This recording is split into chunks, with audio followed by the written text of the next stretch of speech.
Welcome back to Let's Make a Game, a channel about making computer role-playing games using the free program Twine and the Sugarcube format for Twine. In this video, I would like to continue talking about my current project of coding the combat system for a viewer's game. In particular, we are dealing with stacking limits, that is, having a limit of how many enemies of a given type can be in the same place at the same time. And we're trying to apply a limit of 3 hovering or flying enemies in one place at one time and 3 non-hovering enemies at one place at one time. And in the last couple of videos, we've done almost all that we need to do, except for a single corner case. I guess a rare case, but the fact that it's rare doesn't mean that you can ignore it. You have to code for every possibility, and this is that it's because of the fact that when you have a flying enemy and you wound it for the first time, when it takes damage, it also becomes non-flying. It loses the flying tag, and you might already be at the limit of the number of non-flying enemies in that particular space. At the moment, there's 3 non-flying enemies and 3 flying enemies per range band. So you might already have 3 non-flying enemies. You have 1 flying enemy. You wound the flying enemy. Well, it now becomes non-flying, and now you have 4, which is above the limit. And so you've got to do something to deal with that. And what I've decided to code is that the wounded enemy, if they're killed, it's fine because we don't count dead enemies. But in the case where they're wounded but they're still alive, still in the fight, then I've decided that they retreat. So they'll go 1 range band away from the fight. And then if that one happens to be sort of full to capacity, they'll go to the next one. And if that one's full, they'll keep retreating and so on until they find a space where there's like a spare space for them, if that makes sense. So that's what I'm going to show you the code for today. This doesn't require any new variables. It's all using stuff that we've already talked about, and it's all in either the PC side attacks passage or this new passage, ground retreat, which is specifically for having having an enemy in that particular situation retreat. So let's zoom in a little bit first. As usual, I won't talk about this code in detail because we've already talked about it, but we're scrolling down to the situation where an enemy is wounded for an amount of damage that we happen to have stored in $Y2, although that's not particularly important. And if their hit points, which is stored in enemy Z2, Z being the number of the enemy, if that is less than 1, then that means they're dead. And we do have to reduce the number of hovering enemies or non-hovering enemies that were in that particular range band, because of course there was one and now it's been killed and we're not counting dead enemies. So I've already talked about that, but this is the new stuff. So this is the situation where they were not killed. They were wounded, but they weren't killed. And that's the one we're concerned with. And we're only concerned with the situation where they were hovering or flying. And how do we know if they're hovering or flying? We look in enemy Z4. And that slot of the enemy array, which of course is short for enemy, keeps track of most of the details about the individual enemies that you're fighting in this particular combat. is either a capital Y or a capital N. Other slots in this array are numbers, and in some programming languages that would be a problem, that you can't have sort of mixed types of data. You have to have all integers or all text, or there might be a few other. Those are usually the two main types of data. Sometimes you have a third one, which is for numbers that don't have to be whole numbers. But anyway, in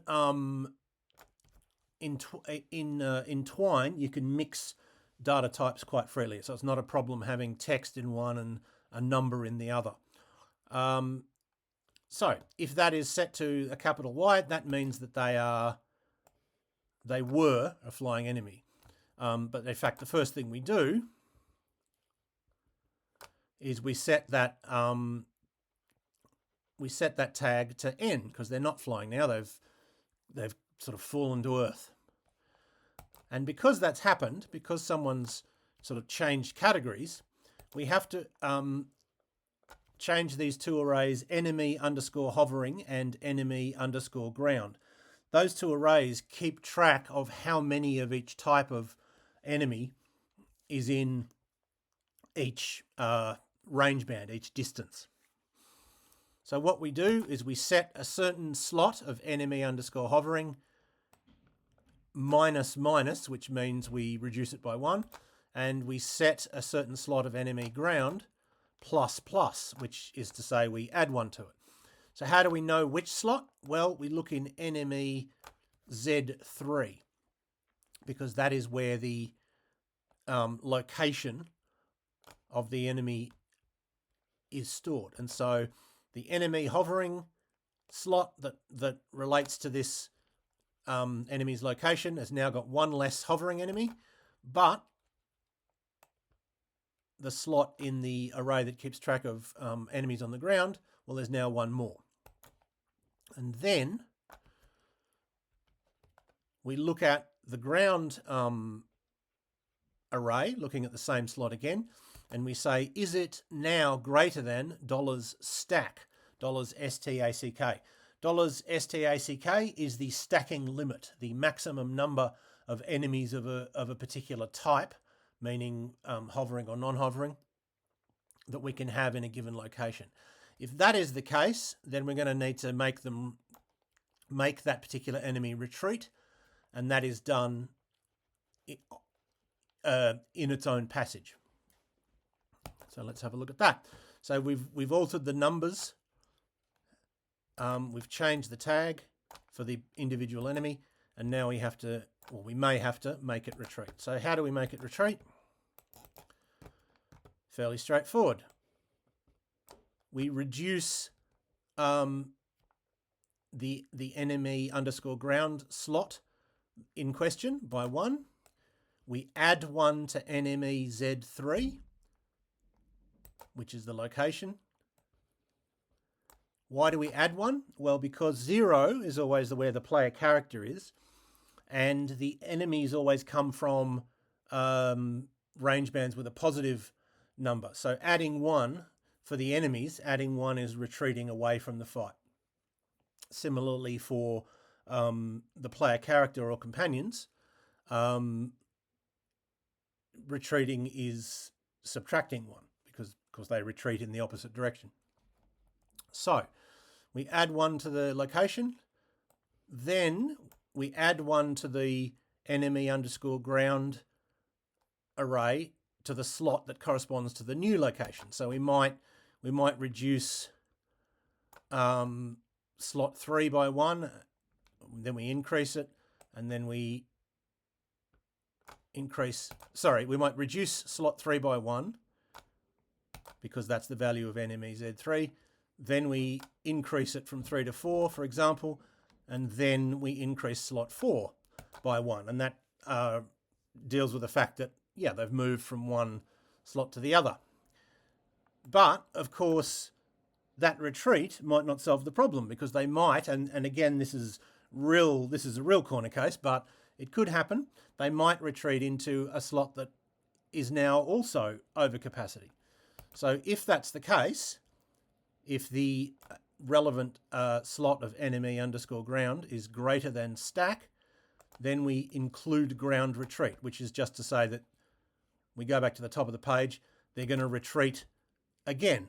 And they'll keep doing that until they find a range band which isn't completely full.